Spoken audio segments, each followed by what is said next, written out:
I want to talk to you about conference expansion tonight, conference realignment. You know, that stuff that we spent the entirety of last spring and summer discussing instead of actual football. I still believe that Kirby Smart used this to his advantage because no one talked about Georgia after they had won a national championship, and I believe that that, combined with them replacing a bunch of starters, allowed complacency never to set in because they didn't get pumped up, and therefore all of a sudden Georgia's back in the championship game again, and they're as hungry as ever. Anyway, that's a side theory that I have. But the main event right now is, I think, about to happen again.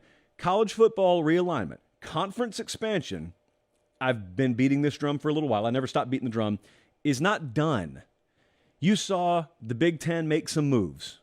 Famously, we were out in Los Angeles at Elite 11 this past summer, and we wake up and we think it's going to be a day that we spend talking about Jackson Arnold or Dante Moore, these high-profile quarterbacks, and it was that, but only after we talked about USC and UCLA getting poached by then the Kevin Warren-led Big Ten. And the SEC had made their moves with Texas and OU. Anyway, I backstory it in case you're brand new to the party here to say some people out there maybe weren't dumb enough. They were just hopeful enough. They were hoping against hope and praying every night that that was it and that the expansion and movement was done. You know better than that. I know better than that, so I know you know better than that. It's not done. And so the volcano never became dormant. And sure enough, there are signs of life. There are earthquakes, little steam spouting out of it. I've seen Dante's Peak, so I know exactly how this happens. And if you haven't, I would encourage you to watch it. Related note, you can just Wikipedia Mount St. Helens and learn exactly what you learned in Dante's Peak. It's coming. It is going to happen. I am wagging my pen, my Max Preps pen at you right now. It's going to happen. And there are a lot of telltale signs that it is very, very imminent. So right now, there's a lot going on in college football that seems like it's all over the place.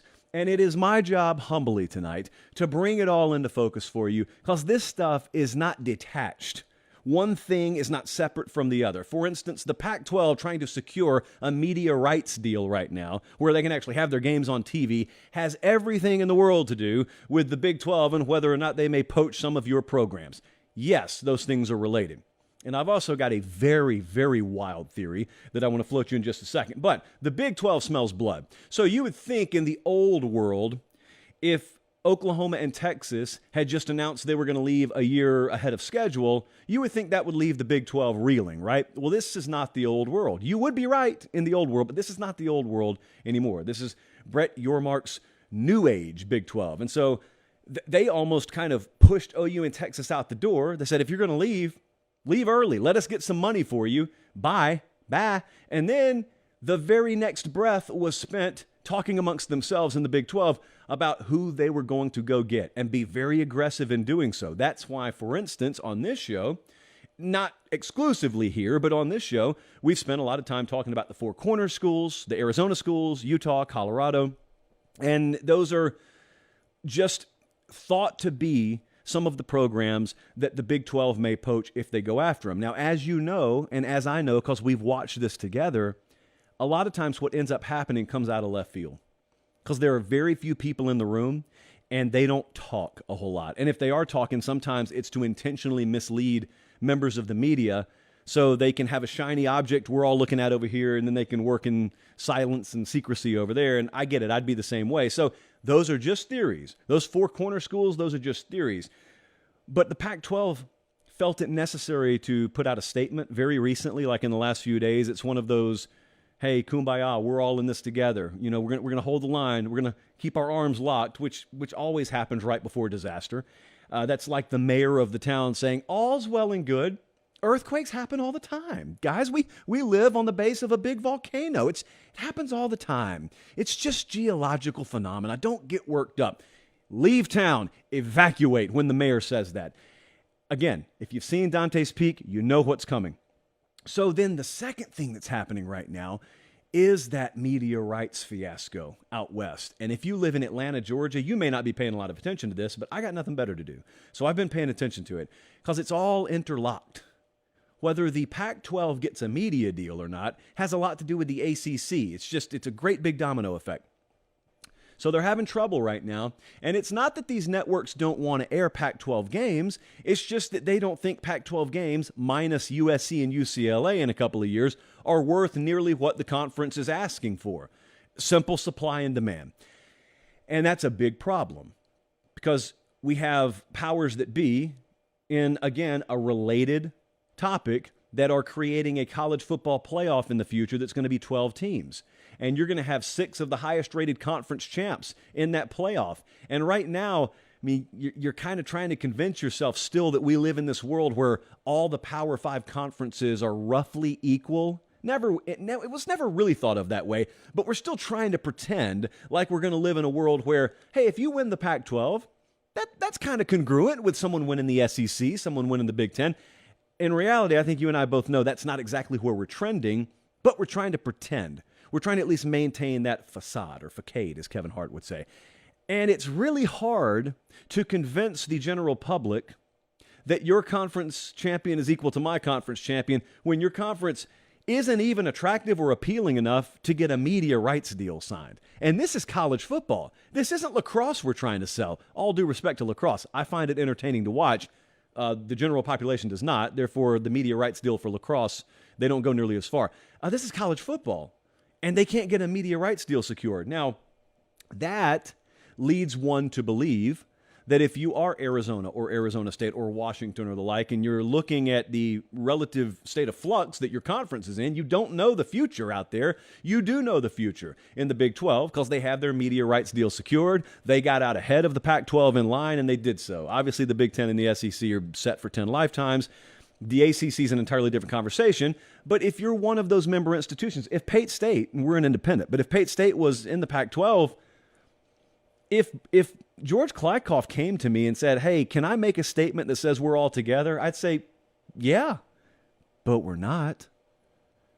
And that would be the long and short of it. And that's about what I made of that statement they put out the other day. If you can't guarantee me that I'm going to be getting a slice of a pie that's big enough in media rights 3 or 4 years down the road, why in the world am I going to lock arms with you right now? I'm not paid, by the way, to look out for the best interest of the Pac-12. If I'm a member institution or the president or the chancellor or the AD there, I'm paid to look out for the best interest of my program.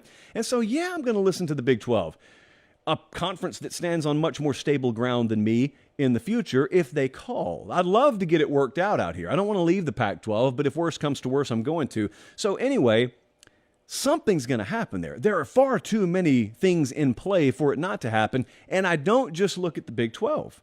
You may have noticed. Yesterday, I think it was, Ohio State and Washington canceled a home and home in the future. I read the statements. I heard everything that was said. I don't think that's all there is to it. I think there's a reasonable chance that there are people either at Washington or at Ohio State or in the Big Ten or all of the above that understand maybe there's a half-decent chance Washington's in the Big Ten by the time that we were going to play these games. We just had a case study on this, guys. We just saw Georgia forced to cancel their series with Oklahoma. Well, it turns out there was a good reason why that happened. We just didn't necessarily get it disseminated to us at the time, but in due time, we did get it disseminated to us that, yeah, that happened because they're coming down here a year early.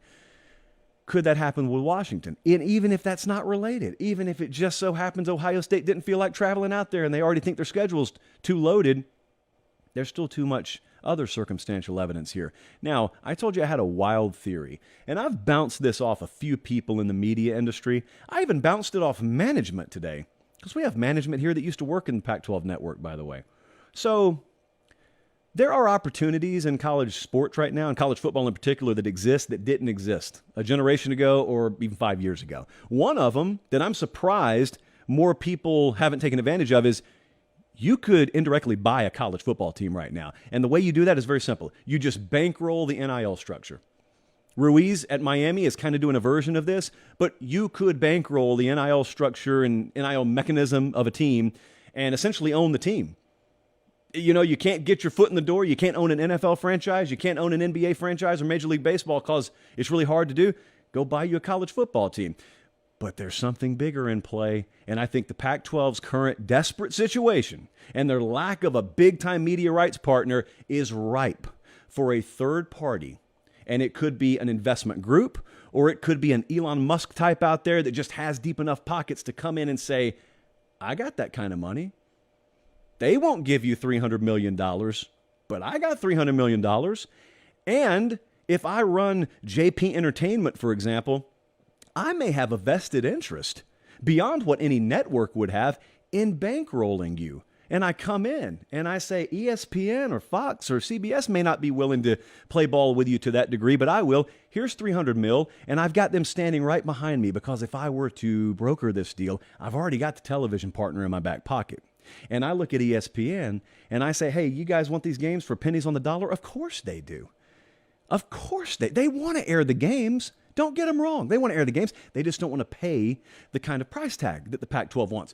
But I could, because I have ulterior motives. You know what I want to do? I want to own a conference. I want to own a college football conference. I want to slap my naming rights, whatever. It could be Walmart. It could be Aflac. It could be JP Inc. It could be anything in between. But someone who would stand to benefit from brokering that kind of deal and writing that kind of check, because in return, it is a massive West Coast marketing tool. It is a marketing tool, the likes of which we've never really seen anyone sink their teeth into. Someone could do that, and they could do it for relatively cheap right now. If you wanted to do that, well, you could never do it with the SEC or Big Ten because their inventory is valuable enough where no one has to come in and third-party broker any deal. But the Pac-12's got a gulf. And the gulf is between what they want in order to survive in Major League college football and what anyone's willing to pay. But if I come in and I value the marketing mechanism that this allows me to open up for my brand, my company, etc., it makes all the sense in the world. Let me ask you a question. Why do you know Mark Cuban? Could those of you, 95% of you, could you tell me how he made his money? Or could you tell me he owns the Dallas Mavericks? You see how Mark Cuban was able to parlay that into broad-scale marketing of his brand? You may have looked when Cuban bought the Mavs and said, boy, that's a lot of money. Yeah, it was. How much would he have had to spend to market himself and any kind of branding sub to himself that he actually gets for free as a result of owning the Dallas Mavericks? So that's a little forward thinking, and it is broad in scale. I believe somebody could do that right now. A lot of hurdles, a lot of hoops to jump through, but there's enough desperation in the room where someone could execute that, or a group of someones could execute that. Now, for the record, I just told you JP Inc. JP Inc. does not exist yet. We've got a couple of more rounds of funding to go before we can acquire and secure the $300 million price point that I threw out there. So for now, could be 1 week, could be 2 weeks until we get there, but for now, that's strictly hypothetical. So I am ready to announce tonight, I will not own the Pac-12, but somebody could. And I've already got Pac-12 Pate trademark, so somebody could. And then just loop me in on it afterwards. So yeah, conference realignment is coming, and there are going to be a lot of other dominoes fall. So let's see how that works out. Guys, thanks for watching Late Kick. Make sure and leave a comment. I love interacting with you. But most of all, please like the video and subscribe to the channel. That's how we keep all of this free.